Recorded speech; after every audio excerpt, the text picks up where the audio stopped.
aberta. Essa aula aberta ela é da disciplina de coleções especiais e é organizada pelo curso de Conservação e Restauração da Escola de Belas Artes da Universidade Federal do Rio de Janeiro, com a coordenação das professoras doutoras Maria Luísa Soares e Ana Paula Corrêa de Carvalho.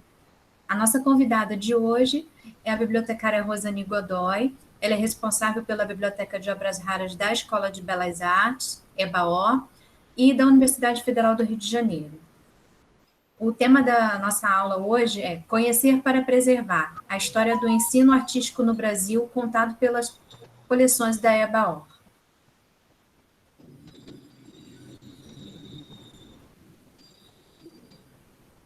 Passo a palavra para a doutora Maria Luísa Soares para dar início à apresentação. Bem, primeiramente, eu gostaria realmente de agradecer a participação pronta, né, da Rosane. É um grande prazer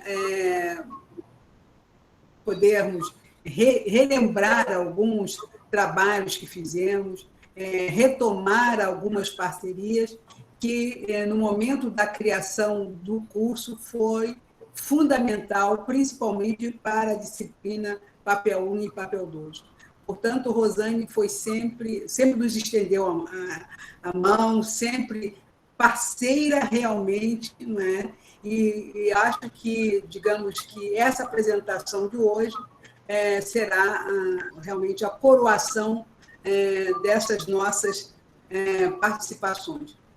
Ana Paula e eu realmente agradecemos, Rosane, e principalmente porque, de repente, conseguimos reunir bons amigos, companheiros de outras estradas, mas que, nesse momento, convergem para que possamos analisar e perceber todo esse entorno que nos envolve. Muito obrigada, Rosane. E, Ana Paula, se quer fazer as suas considerações, por favor.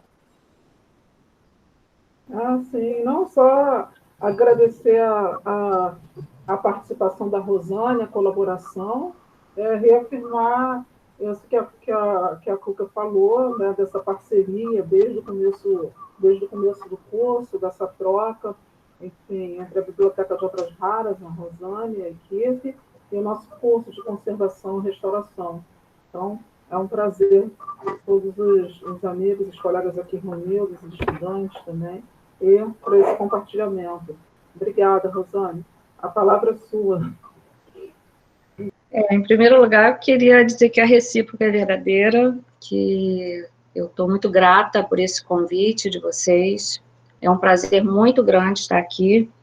Queria agradecer também todos os inscritos e dizer que hoje a gente é uma data importante, sim, como a Cuca falou, porque a gente parece que está retomando, né, algumas atividades, porque essa apresentação da biblioteca era feita presencialmente com os alunos e foram épocas boas, né? E se Deus quiser, vamos voltar, porque as atividades presenciais estão interrompidas desde 2016, são quase 5 anos, desde o incêndio do prédio da reitoria. Né? O prédio está interditado até hoje, e nós agora que estamos começando a vislumbrar uma possível volta. Então, acho assim que foi bem oportuna, né, a gente voltar a falar do acervo. O acervo, nesses 5 anos, ele deu, né, uma piora, né, na degradação dos livros, das obras. Então, vamos lá. Bom, eu queria, antes de começar, mostrar uma publicação do Museu Nacional de Belas Artes, que eu não sei se todos já conhecem, mas foi um presente da Mary, que é minha amiga e bibliotecária também, ela trabalhou muitos anos no Museu Nacional de Belas Artes, e ela me presenteou com esse livro aqui, que não sei se está dando para vocês verem bem, documenta toda a restauração do Alegoria às Artes, que tem tudo a ver com a Biblioteca da Academia Imperial, né, de Belas Artes. Ele fazia parte do teto da biblioteca, que foi retirado em 1909. E eu achei, assim, muito legal mostrar isso para vocês, como, né, eu sei que tem alunos assistindo, e é um incentivo, porque esse é um trabalho maravilhoso, né, vou mostrar aqui só um pouquinho eles retirando a argamassa, né, porque essa técnica, eu não sei se está dando para vocês verem, mais ou menos, né, foi um trabalho que durou 3 anos de restauração, e essa pintura, né, ela foi afixada por uma tela no teto do antigo prédio da academia, pela técnica, a gente chama essa técnica de muraflage, e ela é possível retirá-la, graças a Deus por isso, porque quando houve a demolição do prédio, pôde ser feita a retirada. Então, ela está exposta lá no museu, e eu achei, assim, que esse livro assim, valoriza muito o trabalho dos restauradores. É, assim, uma obra de artes mesmo. Vale a pena. Então, pode passar. Onde que está o slide? Eu vou ter acesso aos slides, né? Ana? Tá. A Fernanda vai passar para você, aí é só você pedir no comando, né?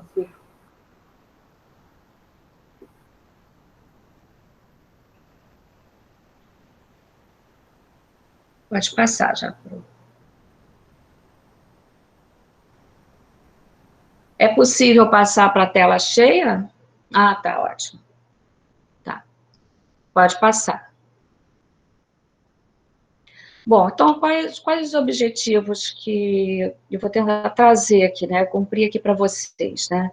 Primeiro, conceituar um pouco coleções especiais, né? Caracterizar o processo de formação deste acervo da biblioteca, da EBAOR, expor as particularidades do acervo, identificar ações realizadas no passado e o reflexo dessas nos dias atuais. Assinalar as ações de preservação e conservação e apresentar um pouco das atividades de divulgação e acesso à EBAOR, que foram interrompidas, né, como falei. Pode passar. Bom, a boa biblioteca, né, era aquela que tinha todos os livros, né, porém nenhuma biblioteca pode atender a todas as necessidades, que era o modelo da Biblioteca de Alexandria, né. Com isso, as bibliotecas se transformaram em depósitos, em lugares de memória teoricamente organizados, mas, na verdade, crescendo sem equilíbrio e gerando acervos cumulativos. Só lá para meados do século XVIII, esse costume começa a ser deixado para trás, né? Pode passar. Bom, eu vou falar muito de seleção e depois vocês vão entender, quando eu for entrando um pouquinho na história da biblioteca, que eu vou falar bem rápido, por causa do tempo, porque tem muita história, e eu vou frisar a importância dessa seleção do acervo, né?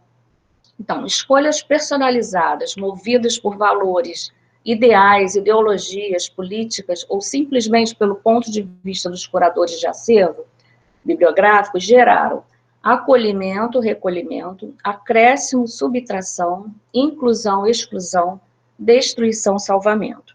Tais escolhas foram feitas por aqueles que, em dado momento, detinham poder suficiente para impor sua visão. Né, eu vou dar 2 exemplos que eu encontrei que diz respeito ao acervo da biblioteca, pode passar.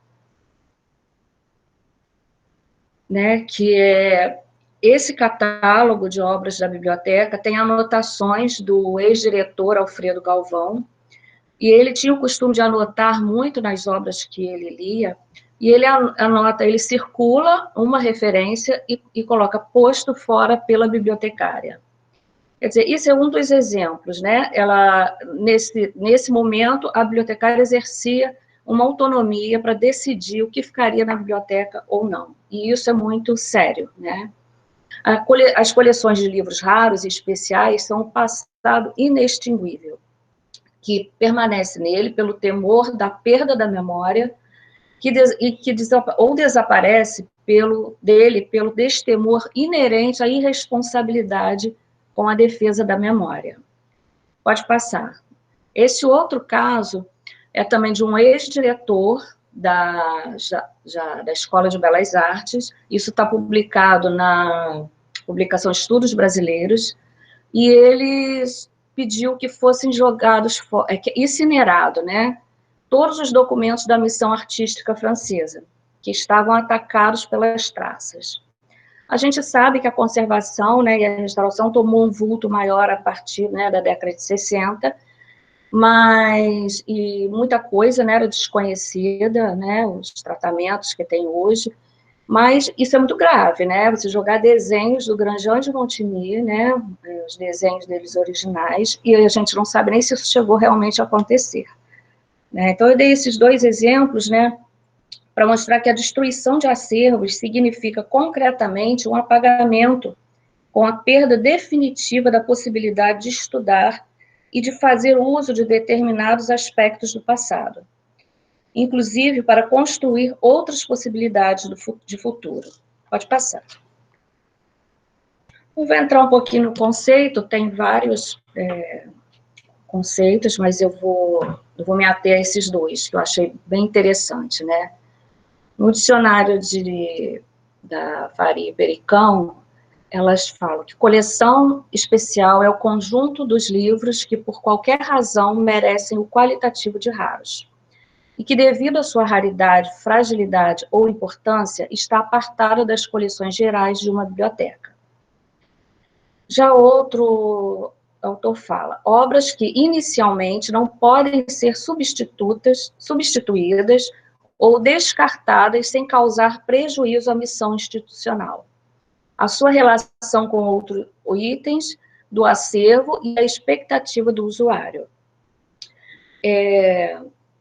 Infelizmente, né, em muitos casos, essas obras permanecem dispersas no acervo geral das bibliotecas universitárias, carentes, né, de uma prática, uma política, né, e de guarda, ou dependendo da iniciativa de curadores habilitados para a salvaguarda do acervo. Eu queria, pode deixar isso, eu queria só frisar que eu não vou entrar nessa parte de critérios de raridade, porque senão não teria tempo, né, então isso pode ficar até para uma outra vez. Então, como será possível a salvaguarda das coleções memoriais de uma biblioteca universitária? Pode passar.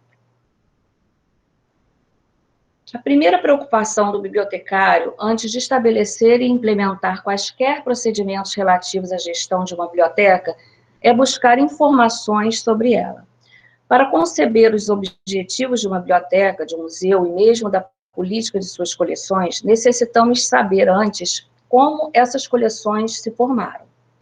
É necessário, para compreendermos a missão da biblioteca, conhecer as ações que justificam a sua essência. Então, pode passar. O conhecimento derivado dessa investigação ajuda, em grande medida, uma melhor gestão em qualquer aspecto relacionado com o patrimônio cultural. O acervo raro sob a guarda da biblioteca universitária constitui patrimônio cultural, sendo responsabilidade do gestor protegê-lo, na medida do possível. É bom frisar isso, na medida do possível, porque muitas ações que deveriam ser tomadas estão acima da autonomia, né, do bibliotecário. Pode passar. Então, conhecer a origem do acervo é necessário para uma série de medidas de salvaguarda. Ser capaz de responder: o que é este acervo? De onde vieram estes livros? Que mudanças sofreram ao longo do tempo? Qual o contexto social da época? Qual o valor monetário do acervo? Qual o impacto para a instituição caso haja perda de algum item? Identificar o acervo raro, isso é necessário uma equipe multidisciplinar, discernir a memória e identidade do acervo, criar um diagnóstico do acervo, gerar dados para ações tais quais obras que deverão ser remanejadas, higienizadas, restauradas, digitalizadas prioritariamente. Ter uma política de desenvolvimento de coleções, né? Pode passar.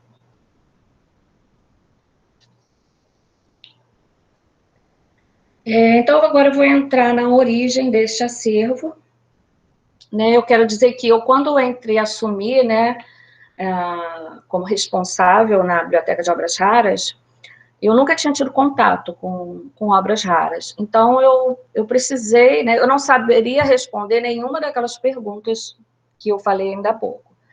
Então, para mim foi um desafio, e eu comecei a buscar ajudas, né, de colegas, fazer alguns cursos, e o que me intrigava era exatamente a primeira pergunta, né, de onde vieram esses livros, né, como foi formada essa história.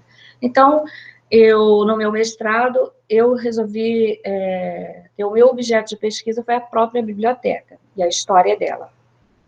Bom, e daí foram muitas descobertas, e essa pesquisa, né, tem vários pontos de importância, mas principalmente, você conhecer o acervo, você tem um documento na mão que serve como vou dizer assim, reivindicações junto à direção da unidade, né? Bom, então vamos começar a conhecer um pouquinho a origem do acervo da EBAOR. A importância deste acervo se dá pela origem de sua formação, né, que assinala a vinda da missão artística francesa em 1816 e consequente fundação da Academia Imperial de Belas Artes, a primeira no Brasil com ensino oficial. O acervo era voltado para a formação dos artistas no século XIX. Atualmente é uma coleção que guarda em si a memória institucional do ensino artístico no Brasil. Essa biblioteca hoje não forma mais alunos, né? Ela é uma memória institucional do que foi o ensino artístico do século XIX. A missão da biblioteca era proporcionar facilidade de estudo e iniciar os alunos na história das artes. Formar artistas que representassem as artes no Brasil. Era um alicerce da vida acadêmica. Pode deixar esse, mas só queria comentar que em pleno século XIX, a gente já, na minha pesquisa, eu já consegui detectar uma comissão de seleção do acervo. Então, não foi um acervo formado aleatoriamente, né? Eles obedeciam vários critérios. E eu acho que por isso foi bem sucedida essa coleção. Ela foi pensada por diretores altamente capacitados, né, e professores, e deu certo. Né? Mais uma vez, a gente vê a importância da seleção no acervo. Pode passar. Esse era o prédio, né? Todos já devem ter visto essa foto alguma vez. Era o primeiro prédio, né, onde estava a tela do Palieri. E a gente vê também que a importância proporcionada à biblioteca, ela foi pensada desde o início, já na planta do Grand de Montigny, já tinha um espaço para a biblioteca. Ela, primeiramente, ocupava o andar superior da sala central e dividia seu espaço com a secretaria, aulas de pintura e arquitetura. A biblioteca, de acordo com pesquisa, a gente vê que era um espaço de sociabilidade também. Era onde tinham, recebiam personalidades, né, influentes da época, porque a biblioteca, a descrição dela era que era um lugar muito bonito, né, onde os quadros dos alunos que ganhavam os prêmios de viagem ficavam afixados na parede. Então, pela descrição, a gente vê que era um lugar muito bonito. Pode passar. Então, o acervo foi composto por obras doadas por imperadores, professores, amadores da arte, ministros de Estado, transferências da Biblioteca da Corte e adquiridos com verba da própria academia. A matrícula dos alunos era revertida para verbas, né, de verbas para a biblioteca. A seleção era realizada pelo diretor e secretário, juntamente com o apoio de uma comissão nomeada de professores. E tinham como critérios o assunto, ao invés dos autores, atualidade, estado físico e autenticidade. Valor financeiro, já que a academia dispunha de pouca verba. Desde aquela época, a gente vê, pelas atas, né, de reuniões, as mesmas dificuldades, né, de conseguir verbas para obras, né, e para os livros, né, para a conservação dos livros. Eles também tinham como apoio os catálogos de livreiros do Brasil e Europa, porque o Brasil mantinha-se em constante comunicação com a Europa, porque tudo que era utilizado no ensino da Europa era utilizado aqui também no ensino da academia. Pode passar. Então, o modelo acadêmico adotado no Brasil foi o da instituição francesa, e boa parte da formação do artista estava baseada no exercício continuado da cópia das pinturas da pinacoteca ou das estampas da biblioteca. Segundo a professora Sônia Gomes Pereira, né, os alunos da academia precisavam passar a narrativa para a imagem, pois as pinturas desse período eram realistas. Eles necessitavam de leitura e, ao se utilizarem da biblioteca da AIBA, adquiriam o conhecimento e o repertório visual necessário. Pode passar. Então, dois personagens se destacam em todo o processo dessa formação do acervo, né? O Toné e o Porto Alegre, né? Ambos ex-diretores, o Porto Alegre, o primeiro diretor brasileiro da academia. Pode passar. E com eles foi o que eu chamo de a formação do acervo base, né? O acervo fundador. O Toné, eles tinham visões diferentes, né? O Toné tinha o desejo que o Rio de Janeiro, carente de monumentos públicos, apresentasse uma arquitetura que manifestasse informações geográficas, sociais e políticas. Desejo de tornar o Brasil uma nação artística representada pelos mestres e alunos da AIBA. Ele costumava chamar os alunos de filhos da pátria. Ele enriqueceu o acervo com obras, por exemplo, como obras sobre monumentos da Europa, tratados de perspectiva para uso dos artistas e obras sobre costumes franceses. Pode passar. Já Porto Alegre desejava inserir o aluno na sociedade, né? Já era o aluno artífice. O Porto Alegre, ele tinha a preocupação do aluno sair da academia e ter um emprego, ter um modo de sobrevivência, porque naquela época era difícil venda de quadros, né? Não era. Então, ele se preocupava com isso. Isso tudo reflete no acervo. Como professor, em 1838, já aplicava aos seus alunos trabalhos práticos de cenografia e ornamentação.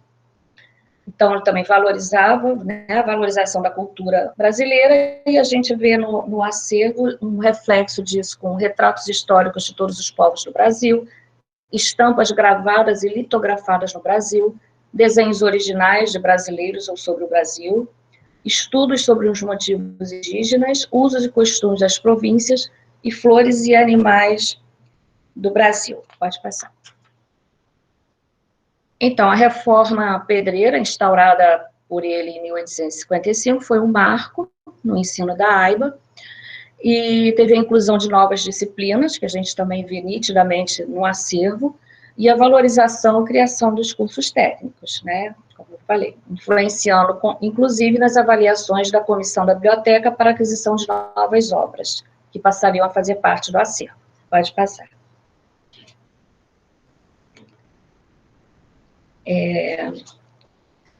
Ela, naquela época, já era uma biblioteca atualizada, porque, como eu falei, eles estavam em contato frequente com a Europa, né, e vocês veem que aí eu coloquei um trechinho que o ofício, né, fala que é de uma recente publicação, isso em 1857.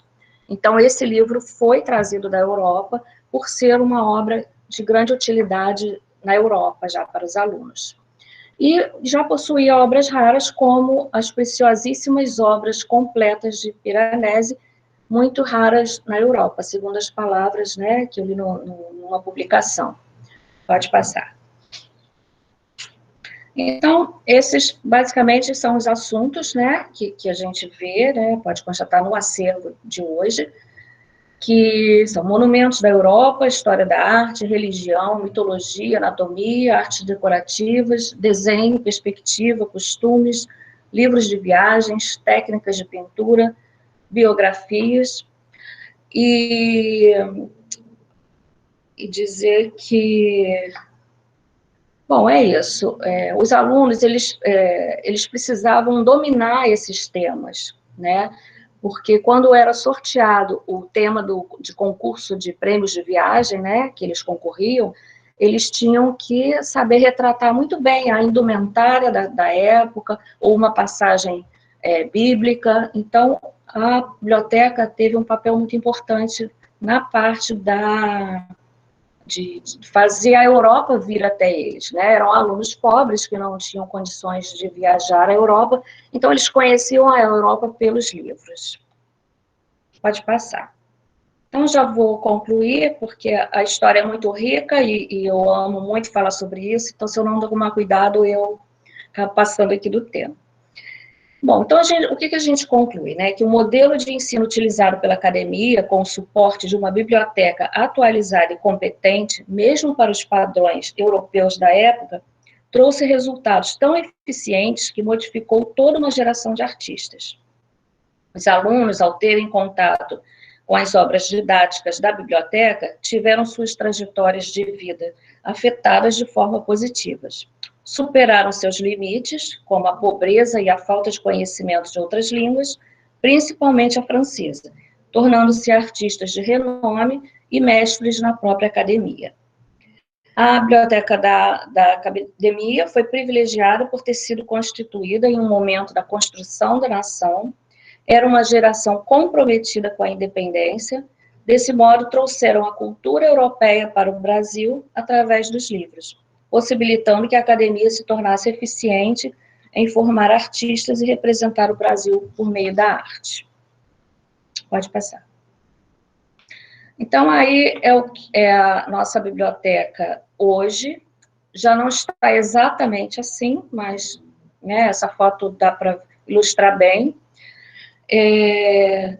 Nós possuímos livros do século XVI, o mais antigo, 1541, que vai até meados do século XIX. Nem todos os livros que estão aí são raros, mas são raros ou especiais, né, para a instituição. E, no total, nós teríamos uns 7, 8 mil livros, né? Pode passar. Então, agora eu vou falar um pouco das particularidades do acervo, né?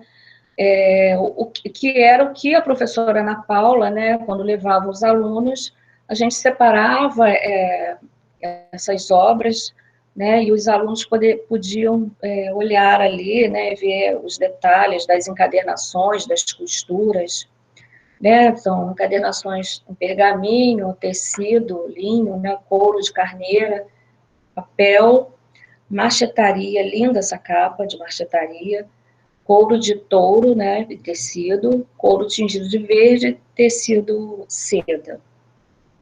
Pode passar. As costuras, né, originais, né, a diversidade de materiais e técnicas de encadernação são abordadas, né, como eu falei, nas aulas do curso de Conservação e Restauração da EBA, realizados na EBA-OR. Pode passar. Os tipos de papéis, né, o papel de trapo, o papel misto, papel com fibras de celulose. Pode passar. Essa parte eu vou andar bem rápido, que é só mesmo para ilustrar. Os cortes marmorizados e dourados. Pode passar. Tamanhos diversos. Nós temos livros acho que esse aqui mede, não sei se é 7 centímetros, eu acho, e um infólio chega a medir 1,07 m, né? Então, é bem diverso, né, o tamanho. Aqui dá para ver, eu não posso, volta um pouquinho. Essa foto aí maior, dá para ver a proporção, né? Esse livro maior, o de capa azul, o de capa bege e o pequenininho, para vocês terem uma noção. Pode passar. Bom, as gravuras também, originais e fotografias, né? Gravuras de água forte, água tinta, né? Aquarelas sobre papel, metal, estilogravura. Essas gravuras originais são belíssimas. Pode passar.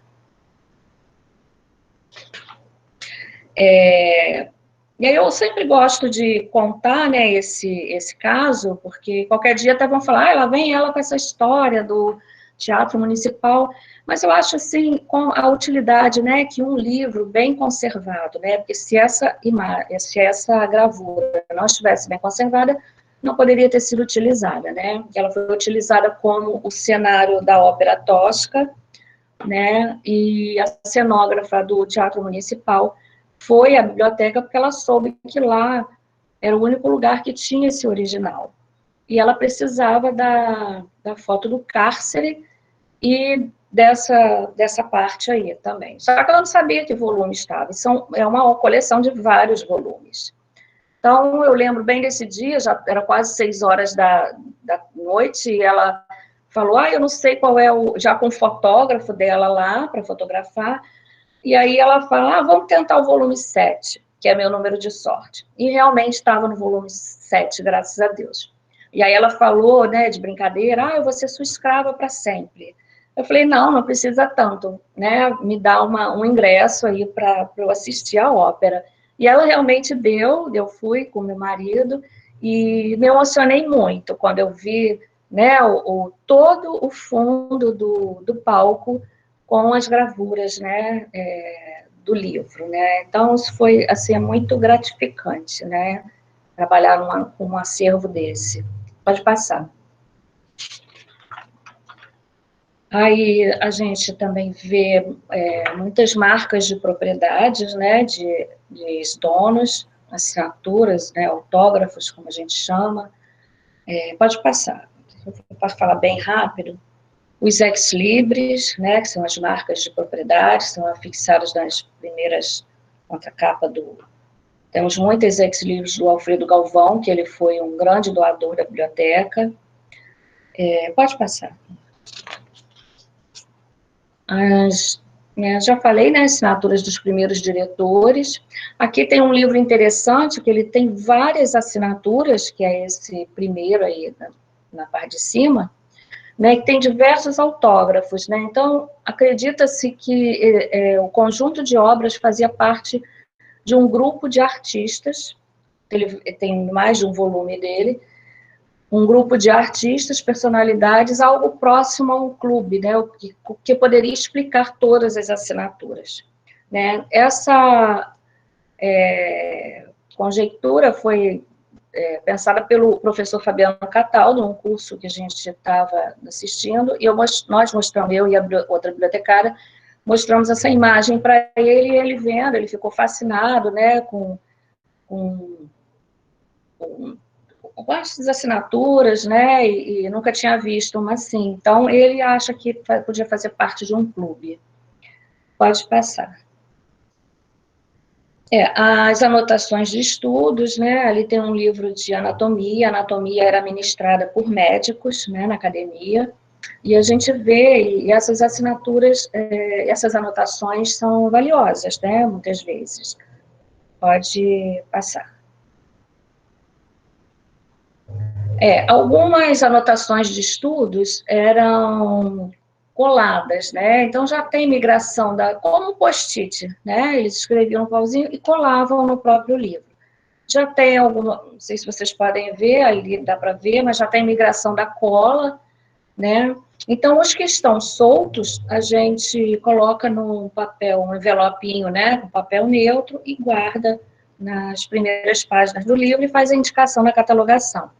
Quando está colado, a gente manteve assim até ser examinado pelos conservadores. Pode passar. Também as marcas de circulação, né, e etiquetas de encadernadoras, que era muito útil para essa pesquisa, né, de encadernação. Eu achei uma interessante, que é essa que está com um balãozinho vermelho, que está escrito Livraria Encadernação Tipografia Lombaertes, Academia Belas Artes, dourado na cabeça. Então, talvez já tenha ido para a encadernação com alguma instrução, né, de como eles queriam, e isso era costume, né? Pode passar. As anotações curiosas, né, que eu chamo sempre do Alfredo Galvão, que escrevia muito, né, nas publicações. Então, tem doação minha, livro grande, livro curioso, adquirido em, e ele dava a fonte, ótimo livro, livro de leitura enfadada. E foi aí que eu achei também o livro posto fora pela biblioteca. Pode passar. O livro em tonso tem alguns Alguns livros apresentam, né, essa característica, né? É um livro que são livros, né, que a gente supõe que nunca tenham sido lidos, né, e cujos cadernos dobrados não foram cortados, né? Porque eles eram impressos em folhas grandes e dobrados, para depois serem cortados. O corte superior não foi. A biblioteca, a gente tem uma certa dificuldade na hora da catalogação, mas a gente não abre o livro. Isso também a gente deixa nas mãos do conservador. Pode passar. Então, agora, sim, eu vou dar entrada no acervo, né, da materialidade dele. E aí eu usei os 10, né, tipos de agentes de degradação, e, infelizmente, o acervo da EBAOR, em dado momento, já vivenciou todos eles, né? Retirando o fogo, que no caso teve o fogo no prédio da reitoria, mas não chegou a atingir, graças a Deus, as obras, mas a fuligem, né, o calor e o prédio ter sido interditado, isso afetou diretamente as obras, como eu falei no início. Então, pode passar. Eu começo aqui com as forças físicas, né, que são os efeitos mecânicos ocorridos ao longo do tempo, né, abrasões, né.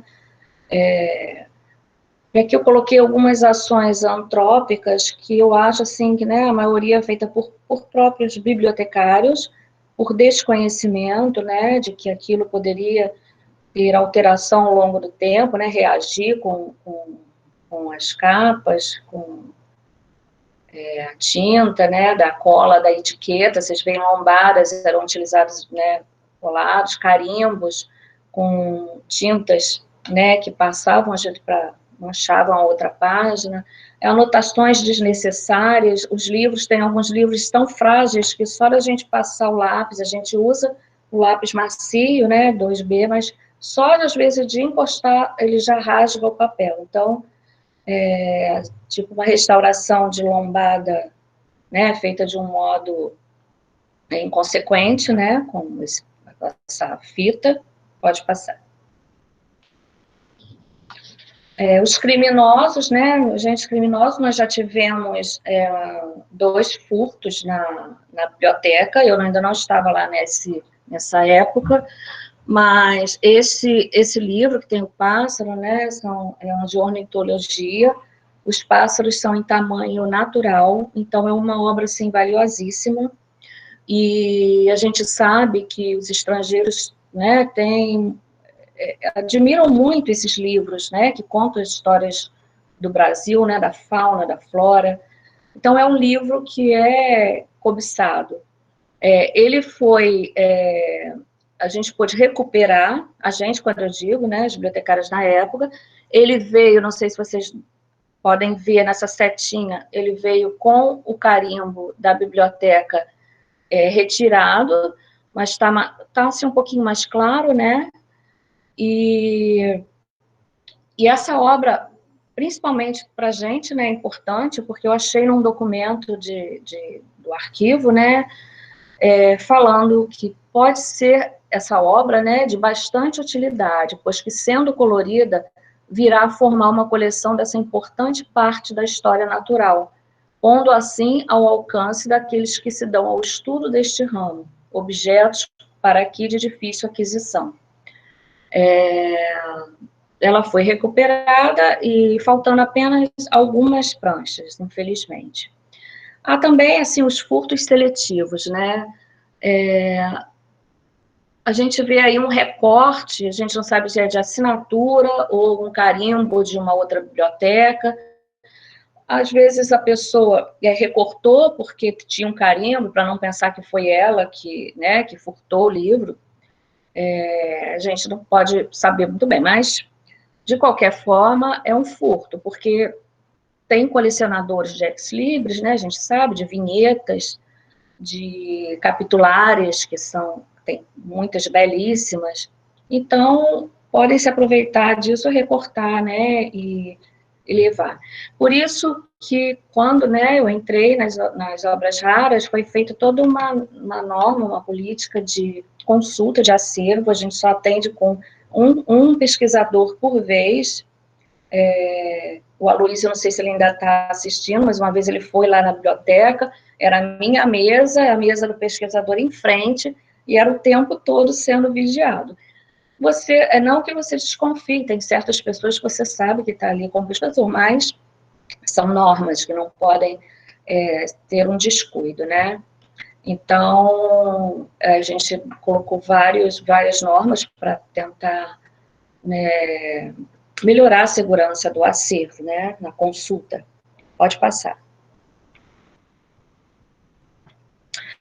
Teve um outro roubo também, que foi umas aquarelas do Reis de Carvalho. Essas aquarelas são valiosíssimas.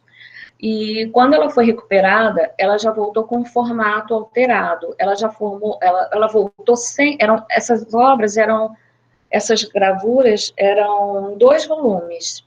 E quando retornaram à biblioteca, vieram com as gravuras soltas. Então, nós achamos por bem arquivá-las no museu, né? Então, ela está bem arquivada numa beca com papel neutro, e ela já não pôde mais ser parte do acervo da biblioteca, né? Pode passar. Então, fogo, né, e a água.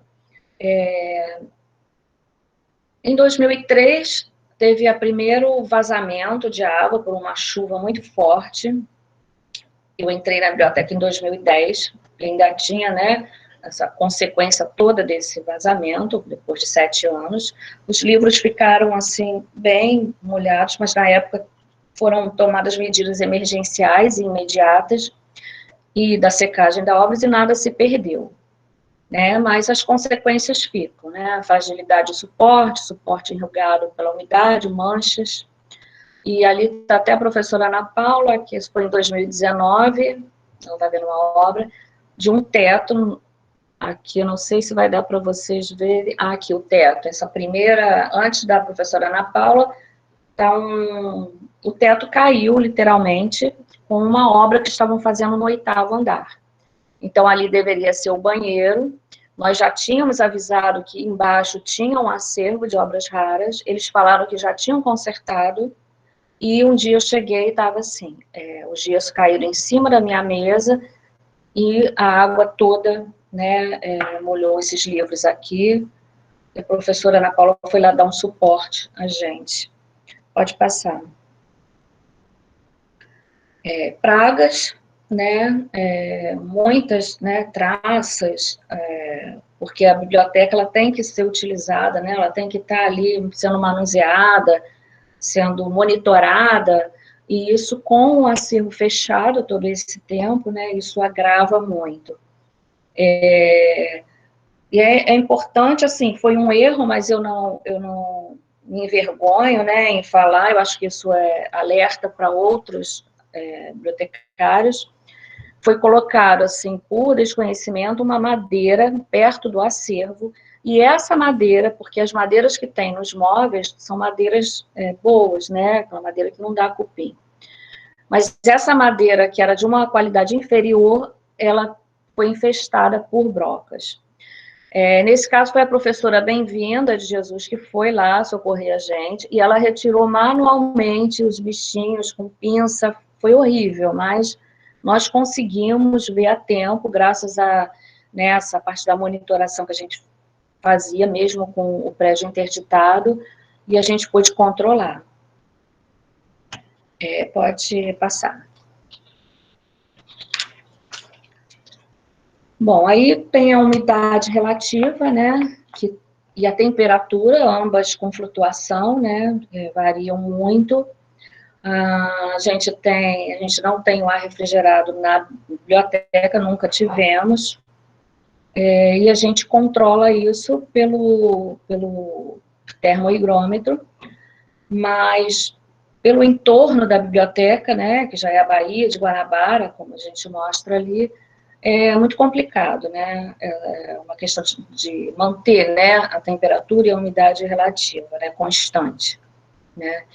E aí há o comprometimento, né, da duração, ressecamento do couro, alteração de cor, textura, né, a poeira associada à umidade causa deterioração por foxing, ressecamento dos cabeceados, eles saem inteirinhos, né, assim, é lamentável mesmo. Pode passar. A incidência de luz também, apesar de termos colocado em filme, né, película, né, de proteção nas janelas, já esses livros já estavam, né, com coloração alterada. É um acervo que já passou, um acervo muito antigo, que já passou por muitas gestões, né, e infelizmente, como eu falei, né, a conservação e restauração já só tomou um pulso mesmo, né, depois da década de 60. Então, muita coisa era feita por desconhecimento. A gente tenta manter o acervo apagado e com a nossa sala separada, justamente para poupar um pouco, né, essa luz, né, a incidência de luz excessiva. Pode passar. Já os poluentes, né, a gente vê, eu chamo de tentativas de restauração, né, mal sucedidas, infelizmente, eu tenho que falar. São velaturas realizadas de formas inadequadas, comprometendo características físicas da obra, né, como rigidez das folhas, reação da cola com a tinta. Aqui esse livro do meio é uma degradação química de reação de aplicação de um produto e sua reação ao meio ambiente, né, provavelmente produtos utilizados para a desinsetização do acervo, que era comum, né, pulverizavam mesmo todo o acervo. A restauração de um papel do século XIX, que não é indicada, porque as folhas já estão por demasiado, né, quebradiças, então não tem sentido isso. Então, a gente vê aqui um desconhecimento, né, da forma correta, né, de restaurar e conservar, né, de interferir na obra. Pode passar. E aí a dissociação, né, que é o último dos 10 agentes de degradação, a biblioteca, a gente encontrava coisas, porque como eu falei, né, a variedade de livros, que nós temos de tamanhos de livros, eu ponho aqui como uma brincadeira, um livrinho que nós pegamos assim, ele literalmente assim, imprensado nos dois no alto, então parece que ele está ali se equilibrando, né. Então, devido a isso, nós temos livros menores ainda, nós organizamos as coleções, colocamos, né, eles separados, nós temos 3 estantes que a gente chama de livros de bolso, né, que são livros assim, menores que 16 centímetros.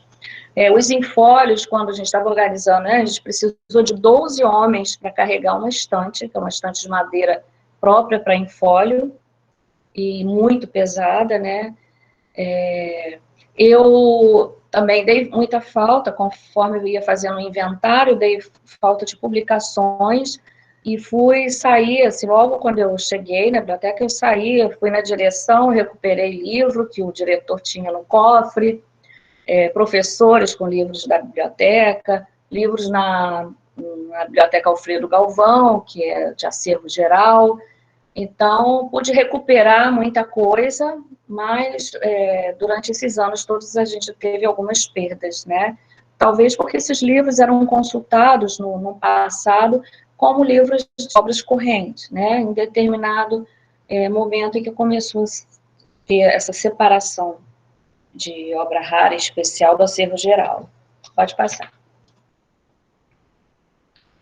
Aí, o exemplo que eu não poderia deixar de falar, né, que essa foi a restauração de um livro, realizada realmente, né, por um aluno de conservação, né, com a orientação da professora Cuca, né, e da Ana Paula.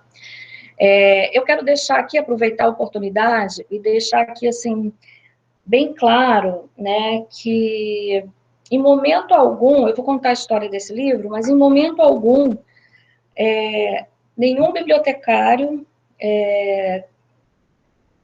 assim, teve a intenção de descartar esse livro, né? Que em momento algum, a possibilidade de descarte foi levantada por algum bibliotecário.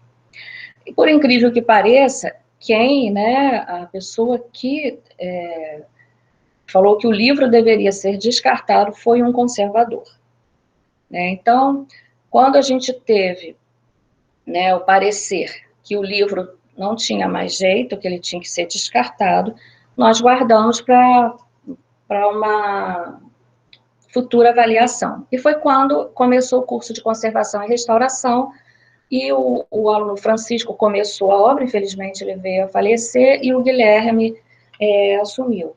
Então, foi feita uma pesquisa, e é uma restauração completamente diferente daquelas que eu mostrei para vocês. Esse livro diz respeito às cabeças, né, dos personagens que existem na sala do Vaticano, em afresco, e foram identificadas nesse livro. Né, houve muita pesquisa, né, a Ana Paula pode até falar melhor disso do que eu. E o Guilherme Xavier, ele defendeu, né, o TCC dele na primeira turma do curso com esse trabalho. Né. A biblioteca, ela já gerou, assim, vários trabalhos de TCC, de mestrado, de doutorado, produção do conhecimento mesmo, né, transformação mesmo. Então, pode passar. A encadernação realizada, né, preservando as características originais da obra, revalorizando o livro novamente, podendo fazer ele estar em contato com o pesquisador. Eu vou correr, que eu acho que já está na hora, né, Ana Paula? Ainda tem umas coisinhas. Pode falar, pode. Então, também, nós encontramos produtos químicos, né, utilizados em gestões anteriores, né, um pó branco, e que quando foi testado, né, deu o carbonato de sódio, polimorfo de óxido de titânio rutil, né. Eu acho que vocês podem, restauradores, falar melhor do que eu, mas acho que é destinado a dar opacidade, lisura e printabilidade aos papéis, né.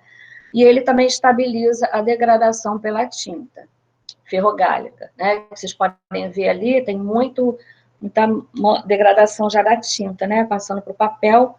Isso é um caso a ser pensado com as professoras de conservação, se a gente pode utilizar isso nessas obras mais antigas. Pode passar. Esse pó já era amarelo e ele foi dado como enxofre puro, e também que o enxofre estava presente em alguns fungicidas, né, que alteram a natureza do acervo. Você vê quanto tempo isso ainda tem vestígios desse pó no acervo. Pode passar.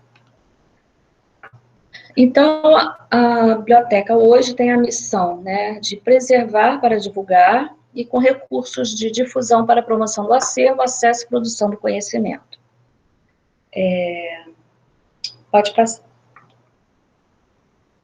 Então, assim, algumas atitudes foram tomadas, né, como a interrupção, né, foram descontinuadas essas encadernações fora do padrão, né, aqui um caso de guilhotinaram, né, a página, inclusive cortando uma data que, para a minha pesquisa de mestrado, fez diferença, eu não saber, né, o ano exato, porque eu queria saber se era gestão de qual, né, diretor, e então são detalhes, né, que o conservador e o restaurador tem que estar muito atento, né. Então, a guilhotina, a redução do suporte, interfere nas propriedades estéticas e históricas do livro, e até podem causar sua perda total, né. As costuras muito apertadas, causando rigidez, e a mutilação da obra, como eu falei, né? O corte lixado ou guilhotinado também tem graves consequências, pois muitas obras contêm seus cortes belos, marmoreados e dourados, né? É triste se deparar com uma situação dessa, mas já tinha sido feito, né? Pode passar. E aí nós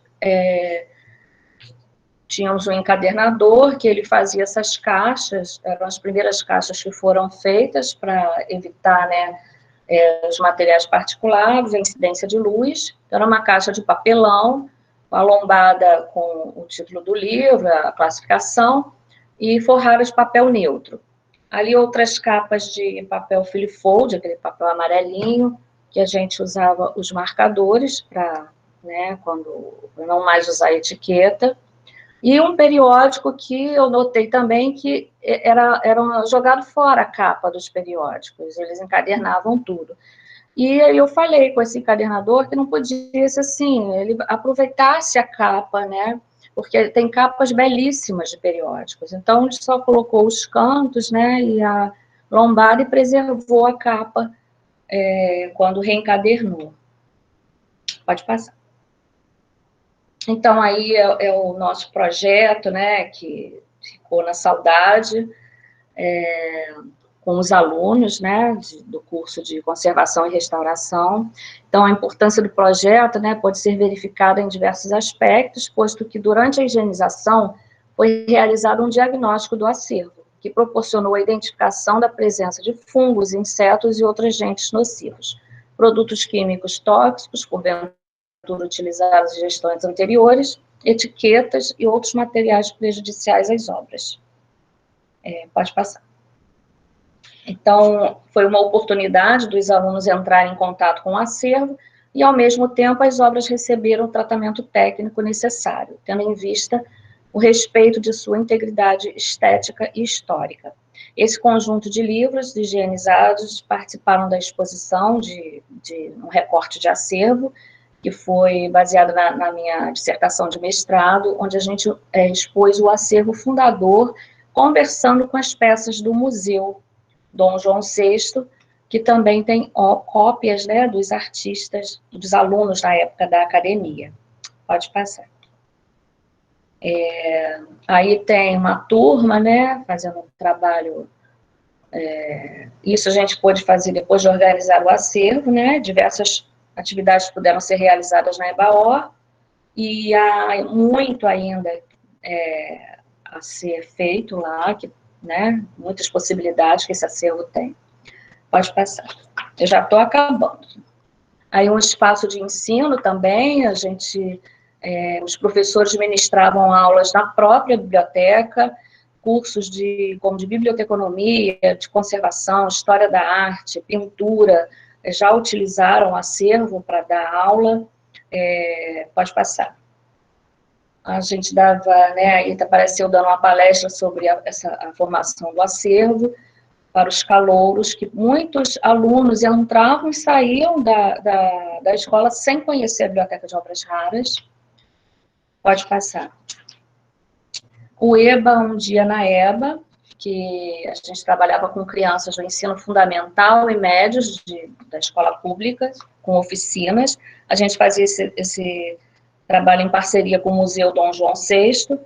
Então, ali aparecem as crianças fazendo papel, ali aparecem elas conhecendo o acervo, a história do acervo. Ontem estava colocando esse slide, até me emocionei com a carinha das crianças ali, ouvindo com tanta atenção, né, o pintor, né, que estava, o Carlos Tondé, que estava vestido de pintor, explicando como o acervo foi, né, como começou a biblioteca, o museu. Então, isso é maravilhoso, né, a gente recordar disso. Pode passar. A gente também fazia um trabalho junto com o Museu Dom João VI, que um museólogo, ou bibliotecário, ou mesmo um professor, escolhia uma obra e falava sobre ela. Então, aqui estou eu falando do Le Musée Francês, que foi o primeiro livro a entrar na biblioteca, né? E foi uma doação de Dom Pedro I, II. Pode passar. Primeiro. As exposições que fazíamos, essa que eu falei, que teve um envolvimento de bibliotecários, museólogos, conservadores, alunos de História da Arte, indumentária, técnicos em assuntos educacionais, como teatro, teve a indumentária, fez a roupa do bibliotecário, na época, o Job Justino. Essa foi a época que o Porto Alegre remodelou a biblioteca. teve um teatro, como se eles estivessem chegando, né? Então, foi assim, também, uma coisa muito boa. Pode passar. E agora, em 2019, mesmo com tudo isso, a gente ainda conseguiu fazer... Não, foi antes, né, um pouco da pandemia, teve o primeiro seminário da Biblioteca de Obras Raras, da EBAOR, onde foi apresentado a Ex Libris, que a professora Dalila Santos desenhou para a gente afixar nos livros raros da biblioteca. Pode passar. Só a nível de informação, a digitalização dos livros raros, né, estão no repositório da UFRJ, a BEDOR, e a produção acadêmica, e lá consta vários trabalhos de TCC, né, dos alunos que trabalharam na biblioteca, com o acervo da biblioteca. Então, está no Panteon, né, Então, o objetivo do Panteon é reunir, preservar e disseminar a produção acadêmica da UFRJ, em todas as áreas do conhecimento, em consonância com movimentos de livre acesso à informação científica. Por isso, a gente digitaliza atualmente com um scanner de mesa, mas futuramente a gente precisa digitalizar toda a biblioteca. Pode passar. Aí, nossos folders, boletim informativo, rede social, site, catálogo comemorativo, várias publicações. Pode passar. Aqui eu deixo só como uma triste lembrança, né, o incêndio. Vocês podem ver onde está circulado, ficava a sala do acervo, né, e como o fogo chegou perto, né. Então, eu digo que as ações de preservação e conservação que vinham sendo realizadas na EBAOR estão prejudicadas desde a interdição do prédio, há quase 5 anos, causando impacto no acervo e nas atividades da biblioteca. A EBAOR, por seu histórico, necessita de cuidados especiais para a continuidade do trabalho, de divulgação e acesso. É imperativo que todos nós tenhamos um olhar cuidadoso em relação a um acervo tão rico para a instituição e a sociedade, repleto de possibilidades de divulgação e produção de conhecimento. Pode passar o último agora? Aí a minha equipe maravilhosa, que eu não canso de elogiar, somos 3 só na biblioteca para tanto trabalho. Então, estou eu no meio, a Vanessa, que é bibliotecária, a Esterlane, que é auxiliar de biblioteca. Sigam nossas redes sociais, o nosso Instagram, que é a Vanessa, que faz com muito carinho para vocês. Gente, é isso aí. Depois, tá? Muito obrigada pela atenção. Eu passei um pouco da hora.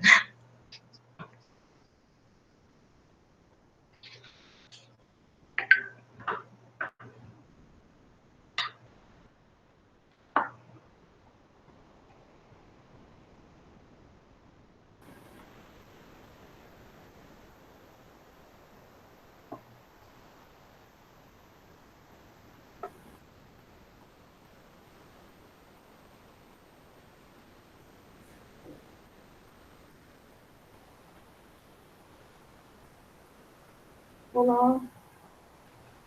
Estão me ouvindo? Oi, tô.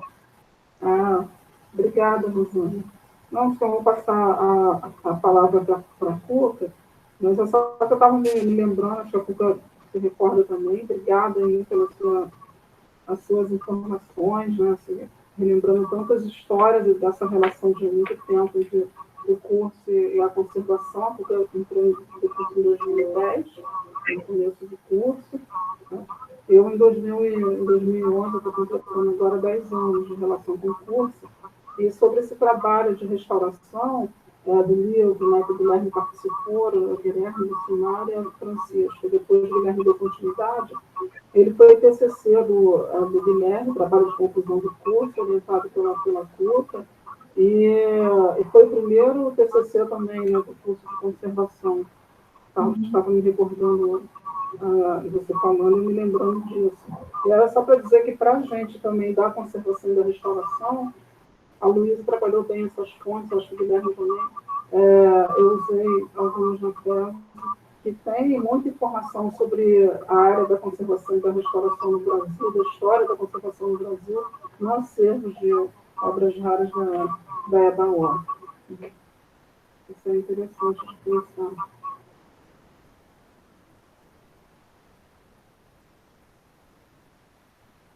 Estou lendo os comentários aqui. Obrigada. Eu confesso, assim, que não sou muito boa de fazer nada de forma remota. Dá uma insegurançazinha, tá de tempo, e era muito bom. E eu quero voltar, né, a receber o público, receber os alunos, porque a gente está lá para isso, né? Não adianta a gente ter um trabalho tão bonito, né? Tão responsável e ficar entre quatro paredes, né? Isso é para vocês.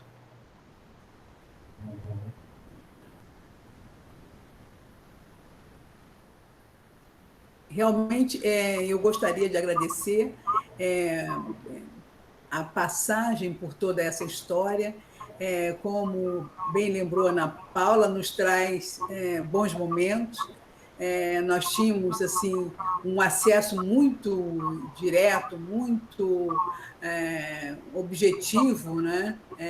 Existia uma relação, a construção de pontes, e essas pontes existiam, né?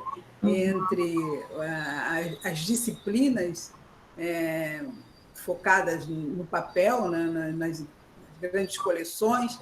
Enfim, eu acho que abrir para as perguntas agora vai direcionar um pouco mais nas questões que todos nós, de alguma maneira, ficamos refletindo. Rosane, super obrigada, que a gente possa realmente retomar o mais breve possível, porque realmente o impacto de chegar e ver essas coleções é alguma coisa que fica para sempre, né? Esses momentos de encontro com esse acervo, com o conhecimento de vocês e a relação profissional com que vocês realmente desenvolvem o trabalho. Parabéns a você e a sua equipe. Obrigada por sua Eu que agradeço. Pronta participação. Então, vamos abrir para perguntas, né, dos nossos colegas, dos nossos amigos, dos nossos estudantes. Então, vamos lá. A Aloysio fez um comentário. Você não quer trazer, Aloysio? Claro.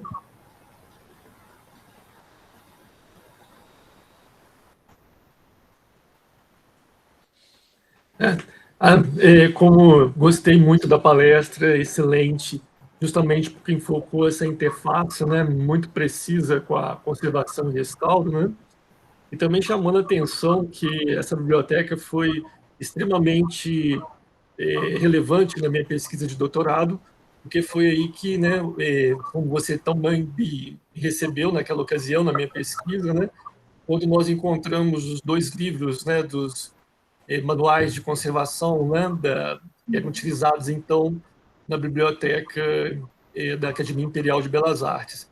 E você também reforçou um dado muito curioso, é que esse contato, né, fecundo contato que eles mantinham, né, com a Europa, né, você salientou isso na sua apresentação agora, e, enfim, né, essa preciosidade, né, esse conhecimento assim fantástico que essa biblioteca nos proporciona, com essa interface muito precisa com a conservação e restauro, né? Porque justamente as origens do curso de conservação e restauração remetem, como você salientou, à reforma pedreira, né, do Manuel Araújo Porto Alegre, né? Então, meus parabéns, excelente palestra, gostei muito da apresentação. Parabéns. Obrigada, Luiz. Muito obrigada. Eu acho que alguém perguntou se a gente faz algum workshop.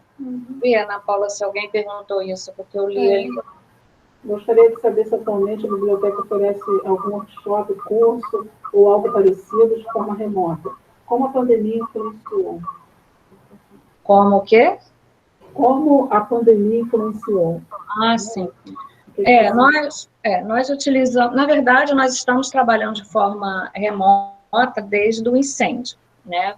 Aliás, remota no prédio da Letras, né? A gente aproveitou essa interdição do público, da ida ao público, à biblioteca, e começamos a fazer uma revisão de toda a catalogação, porque a catalogação é fundamental, né, para a recuperação do item, e nós temos uma diversidade de notas, né, no campo do Aleph, enorme, então, onde a gente pontua essas marcas, né, dos livros, então tudo é anotado, a gente faz a gente chama de bibliologia, que é folha, página a página, né, folha a folha, a gente vai anotando tudo, né, então a gente aproveitou para se dedicar mais a isso, e depois da pandemia, de casa, a gente consegue fazer esse trabalho, né, às vezes a gente vai a gente nunca deixou de ir totalmente na biblioteca, a gente vai para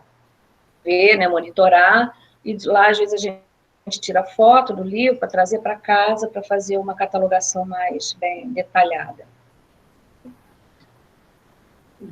Mas não estamos dando workshop, né? A Esther, acho que levantou a mão. Quer falar, Esther? Oi, Ana, sim. Uma pergunta. Prazer, Esther. Prazer. Se você fosse falar qual é o agente de risco que mais afeta vocês, assim, o que mais tem incidência, qual seria? Umidade, temperatura, oscilação e a poeira, né? Isso, porque a higienização, ela tem que ser contínua, né? E foi interrompida por muito tempo. Então, isso disso daí causa vários, né, fungos, né, e como já temos alguns livros lá. Então, isso é o que mais... Porque, assim, o furto, né, a gente controla bem, né, uma coisa... As outras são, assim, coisas mais esporádicas, mas a poeira, né, a umidade relativa do ar e a temperatura estão ali diariamente. Sim, e com a questão também da equipe reduzida e o Muito, alto nível de... Sim. Fica complicado mesmo. Somos três, né? Isso, nós já tivemos uma equipe com 6 pessoas, mas atualmente é o que temos, né? Obrigada. Nada.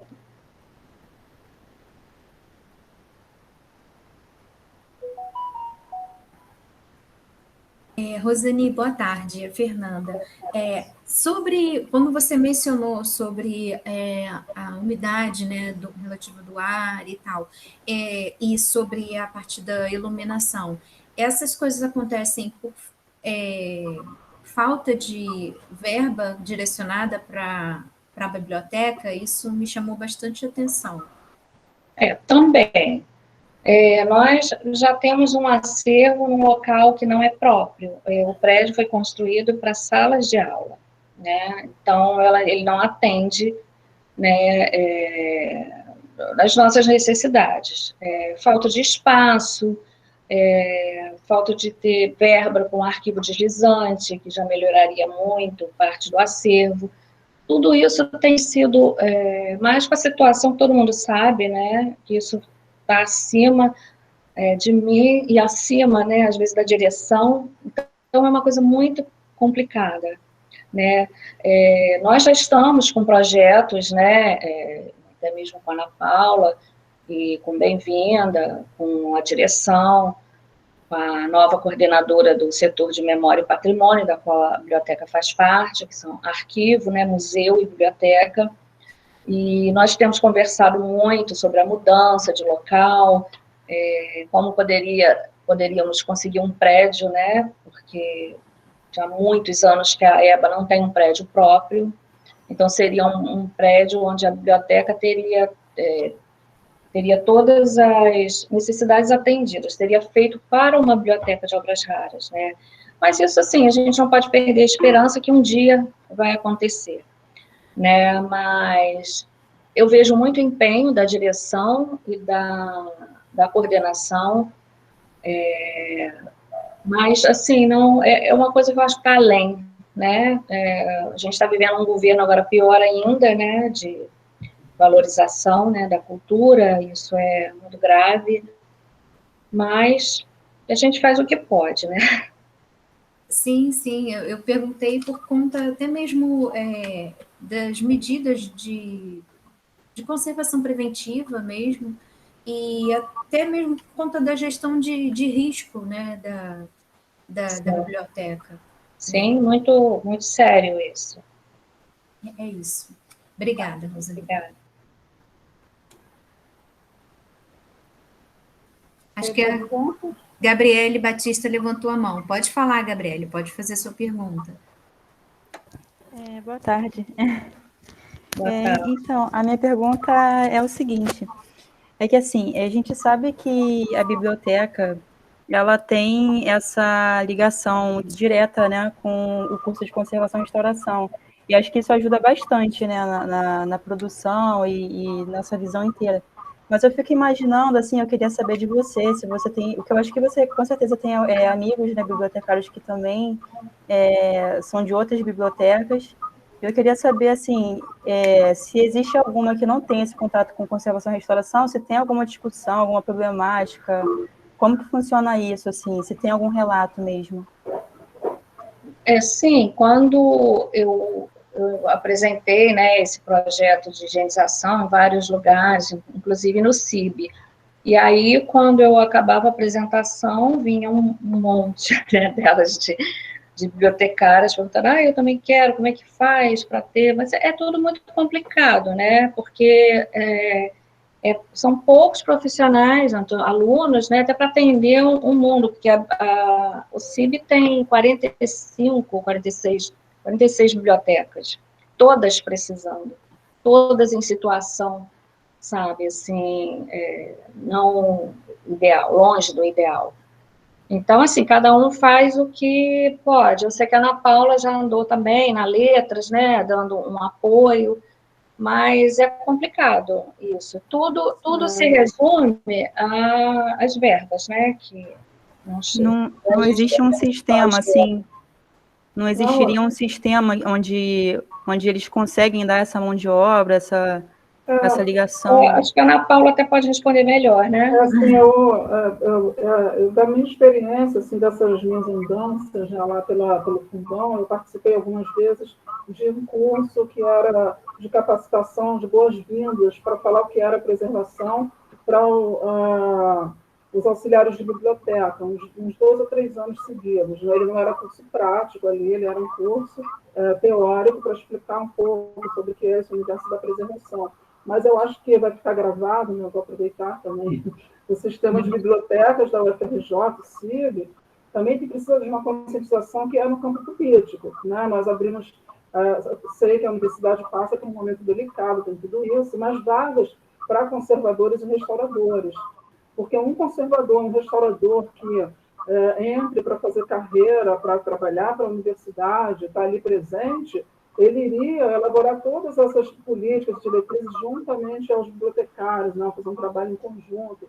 Porque, sim, o nosso curso, a gente está sempre ali para apoiar, para o que for, mas é diferente, porque nós trabalhamos também com a pesquisa, tem a parte da pedagogia, né? Não é o estagiário da conservação que foi para lá, e o projeto, a Cuca melhor do que eu para falar, foi ela que ficou à frente do projeto de utilização, e ela apresentou esse projeto fora do Brasil, em congresso. Ele tem um caráter pedagógico também, não é feito de uma forma mecânica, por isso que foi possível separar material para pesquisa, né, coletar esses materiais e tudo.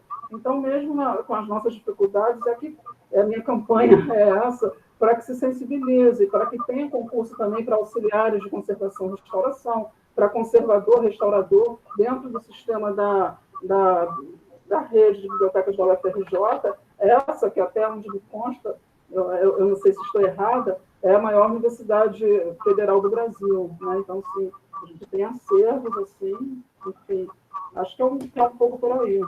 E aí a gente tem essa consciência e tudo, mas é também preciso ter uma consciência também política, a parte de políticas públicas aí, não tem preservação. Pronto, falei.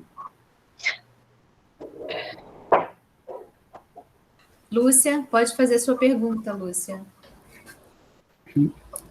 Boa tarde. Eu já tinha elogiado a palestra. Foi muito interessante. Eu não conheço a EBAOR, né? E aí eu estou fazendo um estudo sobre manuseio, embalagem de transporte e exposição, né? Meu TCC vai ser baseado nisso, né? E aí, por exemplo, como foi esse trabalho de levar uma parte do acervo lá para letras? Como é que vocês fizeram isso? Vocês embalaram os livros, vocês olharam o microclima aqui, reproduziram? Como é que foi esse evento? Não, o acervo não saiu do prédio. Eu, até na época eu coloquei isso para a direção, que o acervo não ia ser muito prejudicado se continuasse, mas não foi decisão que não sairia o acervo. Então, nós trabalhávamos sem os livros na Letras, nós ficamos só na parte de catalogação no computador. De vez em quando recebíamos algum pesquisador, assim, uma pesquisa muito urgente, a gente pegava, eu levava no meu carro e a gente ficava monitorando ali a pesquisa, mas o acervo se encontra lá ainda desde o incêndio. Por isso que eu falei que de vez em quando a gente vai no prédio, a gente ia para monitorar, para limpar. O acervo, o local ele está limpo, né? É claro que ele não está como era antigamente, porque antes tinha, né? A gente estava ali todos os dias manuseando, tinha limpeza todos os dias, e hoje isso está menos frequente, mas não saiu. Aquele móvel lá que precisou de uma dezena lá de ajudante, ela foi transportada com os livros dentro? Não, nós retiramos tudo. É o que eu falei, são livros de 1,7 m, 1 metro, muito pesados, com encadernações muito pesadas. É um trabalho, assim, enorme para uma equipe tão pequena. Então, assim, algumas coisas a gente tem que ter ajuda mesmo mas, assim, geralmente a gente que faz tudo, sabe? Retirar tudo das prateleiras, porque a gente não confia, né? Em deixar outras pessoas retirarem os livros de cima, colocar. Então, a gente que faz tudo. Nós retiramos, eles foram colocando, são 4 estantes dessa, né? Cada uma mede 2,5. Ele é muito pesada. Mas não, de jeito nenhum, não tinha como ir com os livros. Tá bom, obrigada. Rosane, tem uma pergunta aqui da Tatiane Siqueira. Ela quer saber se tem alguma previsão para a volta do funcionamento normal desses andares da reitoria.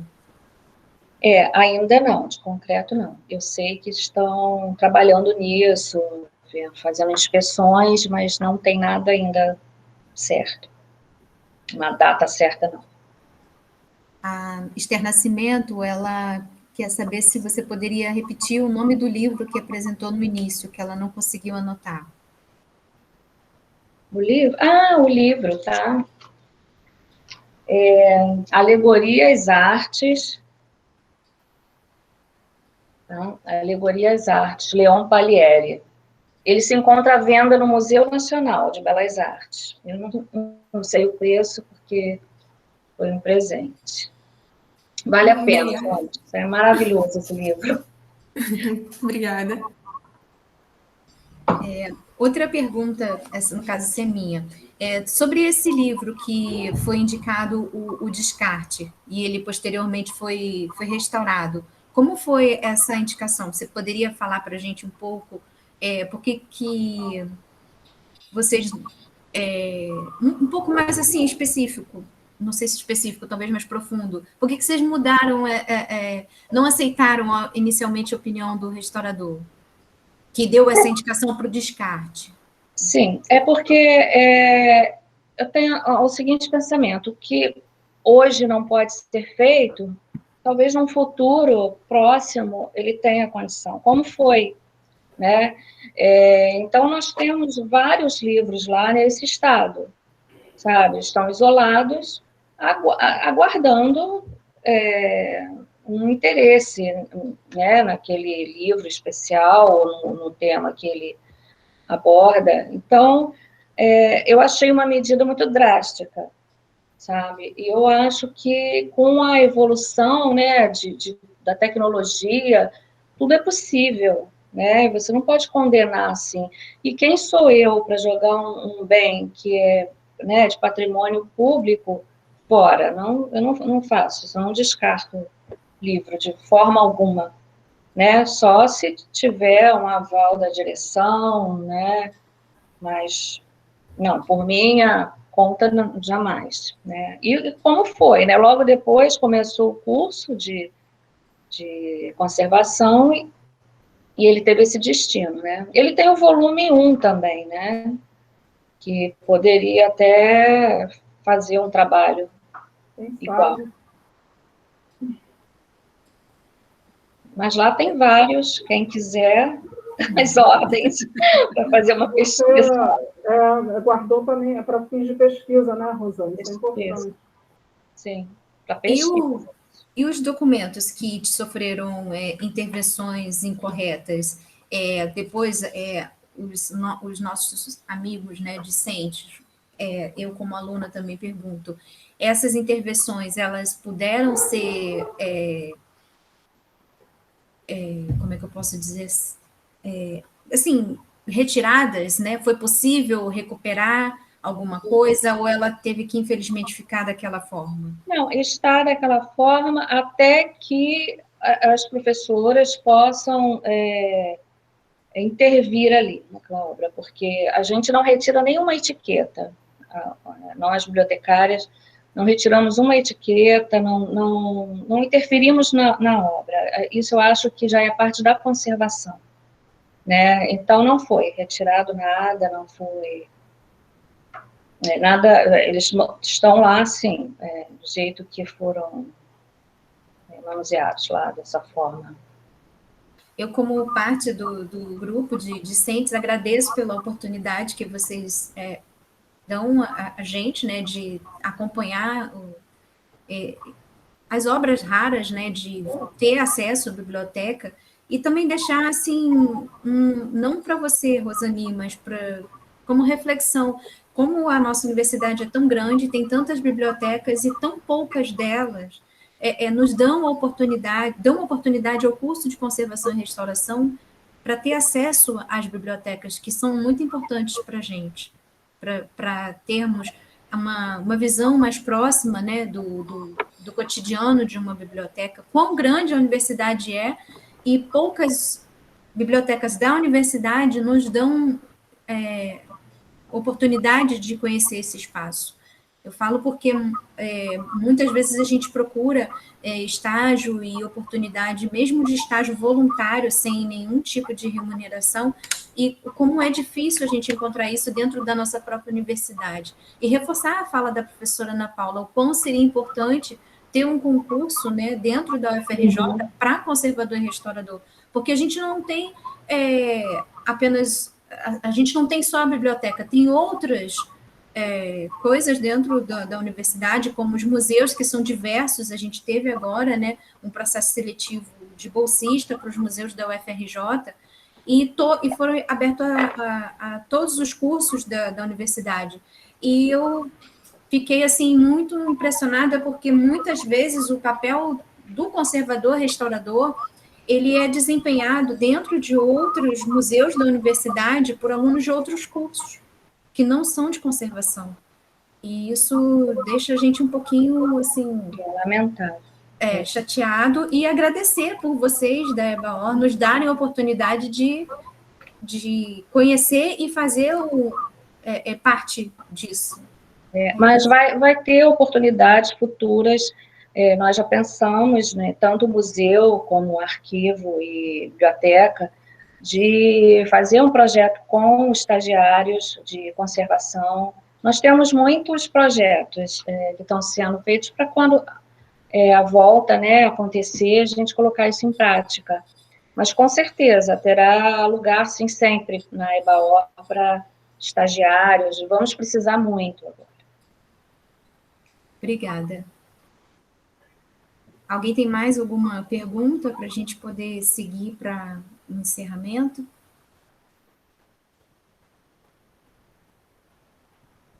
Acho que não. Bom, vou colocar a apresentação final para fazer os agradecimentos.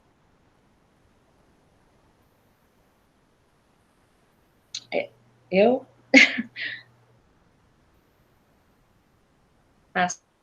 Sim.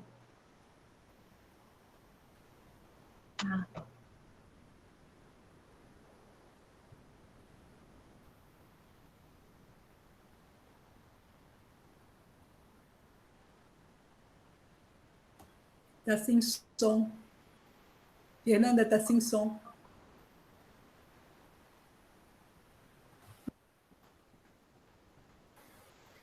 Pronto.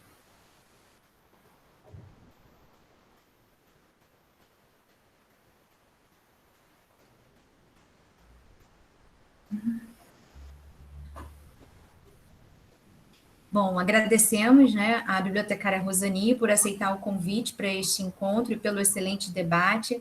Agradecemos também à professora doutora Maria Luísa Soares e Ana Paula Corrêa de Carvalho por coordenarem, organizarem e nos proporcionar esse encontro, né, do curso de Conservação e Restauração. A comissão organizadora deste evento, Anne Stephanie Merino, Carolina Kran-Lewandowski e eu, que elas hoje não puderam estar presentes, imprevistos, mas participaram arduamente na organização desse evento. E nós deixamos aqui um e-mail, né, do nosso evento, do nosso apoio, apoio.eventos.cr.frj@gmail, para possíveis perguntas ou sugestões para os próximos encontros. É bem aberto, a professora Cuca aceita ideias, então sejam muito bem-vindos para mandar essas ideias para a gente, para futuras aulas abertas. E passo a palavra para a doutora Maria Luísa Soares para fazer o encerramento. Realmente eu volto a agradecer, não é, a participação da Rosani. É muito bom, né, ouvir, né, uma palavra muito profissional, muito equilibrada e, acima de tudo, muito ética em relação ao acervo que está sob sua guarda. Portanto, eu acho que, para nós, né, do Programa de Conservação e Restauração, e principalmente para nós, um pouco mais, vou aqui colocar uma expressão, um pouco mais velhos nessa área, é importantíssimo observar essa relação que acontece e que acontece de maneira tão profissional, porém não deixando de ser tão prazerosa.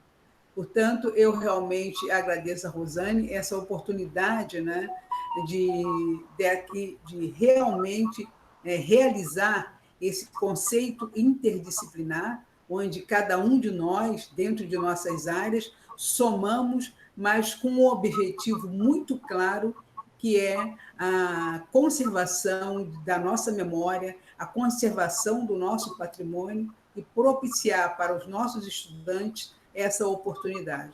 Então, realmente, eu agradeço em meu nome, em nome de toda nós, do grupo, das disciplinas Papel 1 e Papel 2. Então, passo a palavra para a professora Ana Paula para poder, então, fazer os seus comentários finais. Aos colegas que participaram, né, eu realmente foi muito bom.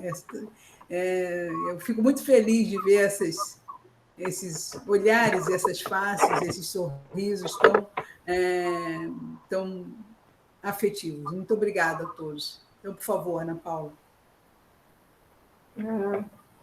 Só para agradecer mais uma vez a Rosani por ter compartilhado conosco, né, como a Cuca falou, esses 10 anos aí de caminhada, completando agora em 2021, porque foi logo assim que eu cheguei, a Cuca, Ana, você precisa conhecer a biblioteca, e fui muito bem recebida das nossas histórias lá, aquela correria nos corredores, vamos fazer isso, por aqui, aí dá para fazer.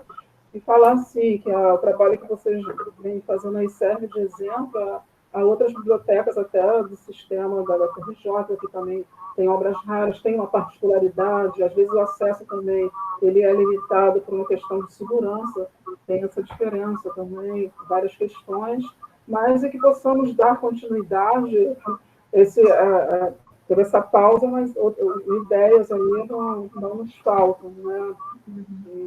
Estou sentindo falta lá do acervo também, senti bastante falta. E tem alunos que estão quase se formando que não conheceram a biblioteca, já entraram com a questão do incêndio, depois pandemia, enfim. Mas espero que um dia eles também possam conhecer. E obrigada aí pelo compartilhamento. Eu que agradeço muito quem acompanhou, teve paciência de me ouvir até o final. Muito obrigada. É isso, só tenho a agradecer a oportunidade e que em outras situações a gente possa falar também de coisas boas, né, que estão sendo feitas lá, né, não só mostrar, né, as consequências, né, de ações indevidas, mas para a gente poder divulgar também os nossos projetos futuros, que eu sei que vão acontecer, né. É isso.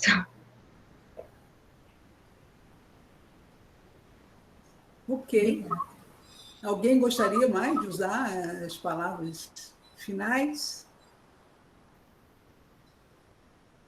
Então, estamos encerrando essa maravilhosa tarde de chuva, frio, mas tão harmoniosa para os nossos corações. Então, muito obrigada a todos que participaram. Estamos abertos para outros encontros, e esses encontros serão a soma, realmente, de toda essa nossa ideia de juntarmos conceitos e a prática e estabelecermos um diálogo. Rosane, muito obrigada. Aloysio, muito obrigado. Todos os colegas que participaram, muito obrigada. Ana Paula, minha querida parceira. Todo mundo obrigada. aí. Fernanda ainda está por aí? Não. Estou aqui. Não, Fernando da BN. Fernando deixa estava eu por aí. ver. Ele estava aí. Já tem quase 1h30, passou, já 1h40. Saiu. Obrigada. Boa tarde para todos. Boa tarde, obrigada. Obrigada. Pronto.